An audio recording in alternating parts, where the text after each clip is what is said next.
Alhamdulillah wa syukurillah wa la haula wa la quwata illa billah. Asyhadu an la ilaha illallah wa asyhadu anna Muhammadar Rasulullah. Saudaraku kaum muslimin yang dirahmati Allah Subhanahu wa taala, kita sebagai sesama kaum muslimin, sebagai khalifatullah fil ard, harus senantiasa amar ma'ruf nahi mungkar. Karena hilangnya amar ma'ruf nahi mungkar itu bisa menjadi sebab turunnya bencana dari Allah Subhanahu wa taala. Bahkan di dalam hadis Rasulullah telah mengibaratkan bagaimana posisi hamba-hamba Allah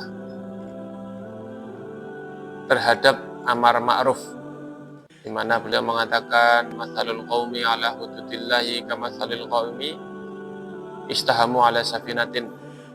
Perumpamaan suatu kaum terhadap batasan-batasan Allah itu seperti suatu kaum yang mengundi untuk menaiki sebuah perahu. Maka dalam undian itu fa'asaba ba'duhum 'alaha wa ba'duhum asfalaha. Sebagiannya ada yang mendapatkan jatah naik di kapal bagian atas, sebagiannya ada yang mendapatkan jatah naik di kapal bagian bawah atau di dalam. Kalau orang yang di dalam atau yang di bawah itu membutuhkan air, maka mereka harus naik ke bagian atas, sehingga mereka akan lebih sulit, lebih repot, dan mengganggu orang-orang yang ada di bagian atas. Kalau ada salah satu orang yang di bagian bawah itu memiliki pikiran atau ide, lalu berkata, lau khorokna fi nasibina hadza, kalau saja kita buat saja lubang di tempat kita ini, walam nu'dhi man fawqona, sehingga kita tidak mengganggu orang yang di atas. Artinya untuk mengambil air itu kan, kalau kita ada di tengah danau, telaga, butuh air kan, kapal itu dilubangi saja nanti akan keluar airnya, tidak perlu naik. Kita tidak repot dan kita tidak mengganggu orang yang di atas. Kalau saja orang yang di bawah itu semuanya diam atau setuju, dan orang yang di atas itu tidak menghentikan, maka satu kapal itu akan binasa semuanya, meskipun yang melubangi hanya satu orang. Tetapi kalau orang yang melihat kejadian itu, baik orang yang di bawah atau yang di atas, mencegah orang tersebut sehingga tidak dilubangi, maka akan selamat semuanya. Demikian yang dijadikan pengibaratan oleh Nabi, bahwa dalam hal amar ma'ruf nahi mungkar, ketika melihat kemaksiatan itu, kalau ada orang melakukan kemungkaran, kita diam tidak mencegahnya, maka nanti musibah, azab, dan murka Allah itu akan turun kepada semua penduduknya, tidak pandang bulu, baik yang melakukan maupun yang hanya tetangganya saja.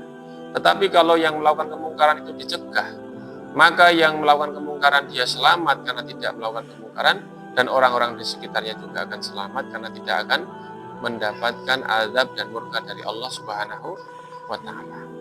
Sehingga ditegaskan dalam surah Al-Asr, di mana Allah berfirman, wal asri innal insana lafi khusr illal ladzina amanu wa 'amilus sholihati wa tawassaw bil haqqi wa tawassaw bis sabr. Manusia itu betul-betul dalam kerugian, kecuali orang yang beriman, orang yang beramal soleh, dan orang yang senantiasa saling menasihati dalam hal kebaikan, kebenaran, dan kesabaran. Artinya amar ma'ruf nahi mungkar ini menjadi salah satu unsur penting agar kita tidak menjadi manusia yang merugi. Karenanya, saudaraku yang dirahmati Allah Subhanahu wa taala, mari kita tegakkan amar ma'ruf nahi mungkar yang ada di lingkungan kita, mulai dari keluarga kita sendiri, istri kita, suami kita, anak kita, bapak kita, ibu kita, orang yang serumah dengan kita, mungkin pembantu, mungkin karyawan, dan sebagainya. Kita cegah dari kemungkaran, kita ajak kepada kebaikan. Karena amar ma'ruf nahi mungkar itu kewajiban setiap orang dimanapun dia mendapati kemungkaran tersebut.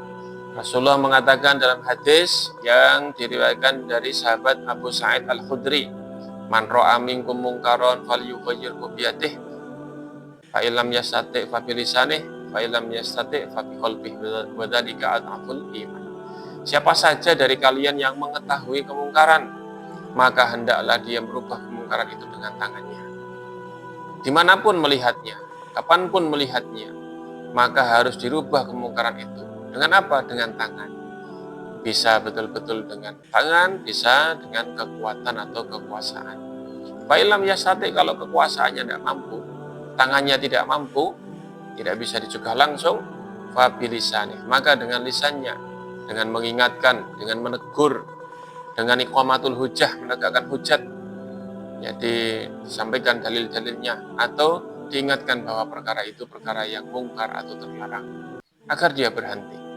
Kalau dengan lisan kita tidak mampu, tidak berani, ya, karena mungkin takut ya dengan keselamatan diri kita apabila kita mengkritik atau menegakkan kebenaran, atau ketika kita nahi mungkar, atau memang kita memiliki kekhawatiran yang lainnya, atau khawatir kalau kita ngomong malah akan menimbulkan kemungkaran yang lebih besar, maka setidaknya kita menolak dengan batin kita, dengan hati kita, dan kita mendoakan agar kemungkaran itu segera sirna. Dan itulah selemah-lemahnya iman menurut Rasulullah SAW. Artinya kemungkaran itu harus kita ingkari dan kita cegah agar tidak merajalela, tidak tersebar dan berhenti. Demikian, mudah-mudahan kita bisa menegakkan amal ma'ruf nahi munkar mulai dari diri kita sendiri, kemudian keluarga, lingkungan, dan lebih luas kepada kaum muslimin seluruhnya. Mudah-mudahan Allah mengampuni dosa kita semuanya. Wallahu a'lam bishawab. Wassalamualaikum warahmatullahi wabarakatuh.